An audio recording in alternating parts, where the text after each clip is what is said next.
Madam ready. ये लीजिए leg piece, थोड़ा खा लीजिए। ଏବେ ଝିଅକୁ ନେଇକି ଯିବି, ତତେ ନେବିନି ଆଉ। ଝିଅ କଣ ଧରି ପାରିବେ? ସିଏ ଆଗରେ ଠିଆ ହେବ ଯିବ। ନମସ୍କାର ସାଙ୍ଗମାନେ, ସ୍ୱାଗତ କରୁଛି ଆପଣଙ୍କୁ ଆଉ ଏକ ନୂଆ ବ୍ଲଗ ଭିଡ଼ିଓକୁ। ତ ମ୍ୟାଡ଼ାମ ବର୍ତ୍ତମାନ ତ ଶୁଭଲକ୍ଷ୍ମୀ ବଡ଼ ଜେନା ହେଇକି ଅଛନ୍ତି, ମୁଁ ବିଶ୍ୱଭୂଷଣ ପରିଜା। ତ ଏପର୍ଯ୍ୟନ୍ତ ମ୍ୟାଡ଼ାମ ପରିଜା ହେଇନାହାନ୍ତି, ତ ଆଜି ତାଙ୍କୁ ନେଇକି ଯାଉଛି ପରିଜା କରିବା ପାଇଁ। ମଜା କରୁଛି। ତ ଆମର ଆଧାର କାର୍ଡ ଚେଞ୍ଜ ହେଇନି ତାର, ତ ତା ନାଁରେ ଅଛି। ଯଦି ଆଗକୁ କିଛି ବି ଇଏ ହେଲା ଡକ୍ୟୁମେଣ୍ଟ ହେରିକା ତ ପ୍ରୋବ୍ଲେମ ହବ। ତ ଆଜି ଟିକେ ଯାଉଛୁ ଆଧାର ଅଫିସ, ସେଠି ଭଉଣୀ ଭିଣେଇ ବି ଆସୁଛନ୍ତି। ସେଇଠି ଯିବୁ ଆଧାର କାର୍ଡ ନାଁ ସବୁ କରେକ୍ସନ ହବ। ଆଉ ଟିକେ ଯିବୁ ହବ୍, ସେଠି ଗୋଟେ ଅଛି ଭଲ ଖାଇବା ପିଇବା ହବ। ଦେଖିବା ପ୍ଲାନ୍ କରୁଛୁ, ଆଉ ଟିକେ ବୁଲାବୁଲି କରିକି ଆସିବି। ଦେଖନ୍ତୁ ଭିଡ଼ିଓ ଆଜି କେମିତି କଣ ମଜା କରୁଛୁ ଆଉ।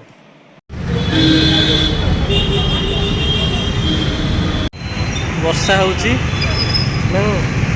ହଉ କାମଟା ତ ହେଇଯିବା ଦରକାର ଆଉ। ହଁ ଆସିକି ଏବେ ପହଞ୍ଚିଗଲୁ ମାର୍କେଟରେ। ଏବେ ଟିକେ ଭଉଣୀ ଭିଣେଇ ଆସିଛନ୍ତି, ତା ମ୍ୟାଡାମଙ୍କୁ କାମ ଛିଡେଇଦବା।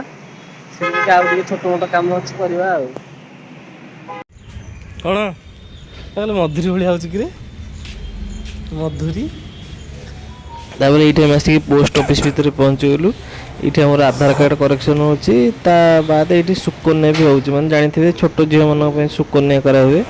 ତ ଆମେ ଆଧାର କାର୍ଡ ଚେଞ୍ଜ କରିବାକୁ, ତ ଆମେ ଏଇଠି ଆଧାର କାର୍ଡ ଚେଞ୍ଜ କରିବାକୁ ଯାଇଥିଲୁ। କିନ୍ତୁ ସେ ସାର୍ ଆମକୁ ସଜେସନ ଦେଲେ ଯେ ତମେ ଟାଇଟେଲ ଚେଞ୍ଜ କରିନି, କାହିଁକି ନା ତମର ସାର୍ଟିଫିକେଟ ଆରମ୍ଭ କରି ହେଲ୍ଥ କାର୍ଡ ସବୁ ଡକ୍ୟୁମେଣ୍ଟରେ ତମର ସେଇ ଟାଇଟେଲ ଅଛି। ତ ଆଗକୁ ପ୍ରୋବ୍ଲେମ ହେଇପାରେ। ତ କଲୁନୁ। ଏଠି ଦେଖନ୍ତୁ ମୁଁ ଝିଅ ସାଙ୍ଗେ ଟିକେ ମଜା କରୁଛି। ତ ଏଠି ଝିଅର ସୁକନ୍ୟା କରିବାର ଥିଲା, ଏଠି ଝିଅର ସୁକନ୍ୟା କଲୁ। ଆଉ ମ୍ୟାଡ଼ାମ ତାର ସବୁ ଡକ୍ୟୁମେଣ୍ଟ ଫିଲ୍ଅପ୍ କରିଦେଉଛନ୍ତି। ଝିଅ କେତେ ଦିନ ହେଲା ମୋତେ ଦେଖିନଥିଲା, ତ ସେଥିପାଇଁ ଟିକେ ଜାଣିପାରୁନଥିଲା। କିଛି ସମୟ ପରେ ମୋତେ ଖାଲି କାବା ହେଇକି ଅନଉଛି ଦେଖନ୍ତୁ। ଆଉ ମୋ ପାଖରୁ ଜମା ବି ଗଲାନି। ଏଇଠି ଆମ ମ୍ୟାଡ଼ାମ ତାର ସୁକନ୍ୟା ପାଇଁ ସବୁ ଡକ୍ୟୁମେଣ୍ଟ ଫିଲ୍ଅପ୍ କରିଦେଉଛନ୍ତି। ତ ଏଠି ଆଉ ଗୋଟେ ମାନେ PLI ପାଇଁ ବି ଗୋଟେ ଆମକୁ ଆପ୍ରୋଚ୍ କଲେ, ଆମେ ସେଇଟା ପଛରେ କରିବୁ। ଏଠି ଭଣଜା ଆମର ମୋବାଇଲ ଧରିକି ଭିଡ଼ିଓ ସୁଟିଂ କରୁଛି, ଆଉ ମୋର ଏଠି ମୋ ଭାଣିଜୀର ଏଇଠି ଖେଳୁଛି ଦେଖନ୍ତୁ।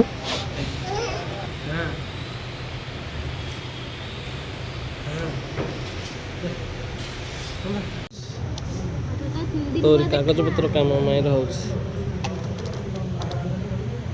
ବୁଝିଲୁ ଝିଅ।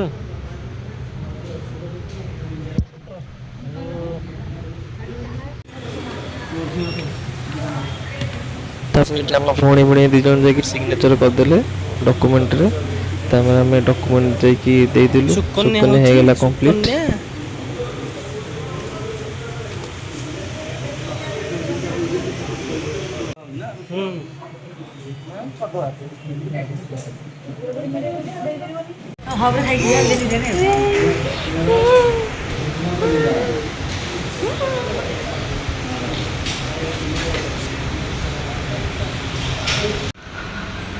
ତାପରେ ଆମର ସବୁ କାମ ଛିଡ଼ିଯାଇଥିଲା। ତାପରେ ଆମେ ଭଣଜାର ମୋର ଏଠି ଗୋଟେ ରେଷ୍ଟୁରାଣ୍ଟରୁ ଖାଇବା ନେବା ପାଇଁ ଆସିଥିଲୁ, ଯେଉଁଠୁ ଭଉଣୀ ଆଇଁଷ ଖାଉନି।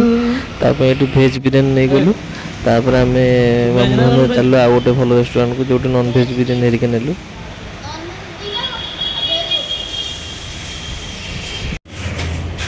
ଏଇଠି ଆମ ଜଟଣୀରେ ଗୋଟେ ଭଲ ରେଷ୍ଟୁରାଣ୍ଟ ଅଛି, କାଳିଆ ଭାଇନା ହୋଟେଲ ବୋଲି। ତ ଏଠି ଭଲ ନନ୍ଭେଜ୍ ବିରିୟାନୀ ହୁଏ। ତ ଏଠୁ ନନ୍ଭେଜ୍ ବିରିୟାନୀ ଆଉ ଚିକେନ୍ କଷା ଏମିତି ସବୁ ଟିକେ ନେଇକି ଚାଲିଲୁ ତାଙ୍କ ଘରଠିକି।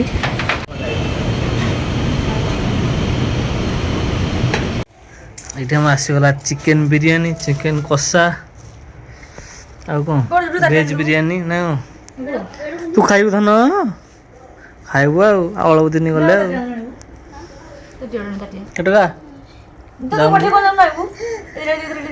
ସବୁ ଢାଳି ଦେ। ହଁ କ'ଣ ଓ ମାଇଁ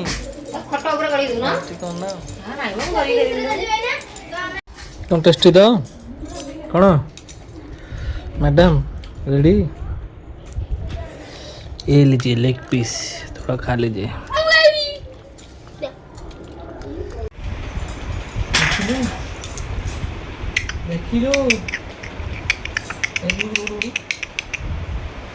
धनश्री घंटाटा भल लगुच धनश्री।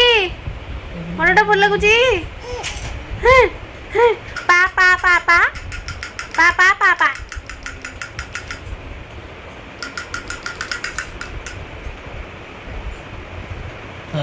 ଧନଶ୍ରୀ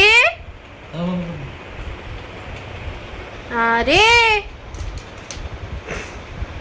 ଯିବୁ ରେ ଯିବୁ ଏଥା ଅଳପ ଦିନ ଗଲେ ଝିଅ ଯିବ ତୁ ଆଉ ଯିବୁନୁ ଏବେ ଝିଅକୁ ନେଇକି ଯିବି ତତେ ନେବିନି ଆଉ ଝିଅ କଣ ଧରି ପାରିବେ ସିଏ ଆଗରେ ଠିଆ ହେବ ଯିବ ତ କିଛି ଧରି ପାରିବେନି ଯାହା ଚାଲ ଯିବା ଟାଟା ଧନ ଧନଶ୍ରୀ ଟାଟା ଟାଟା ଏତେବେଳକୁ ଆସିଲେ ହଉ ଚାଲ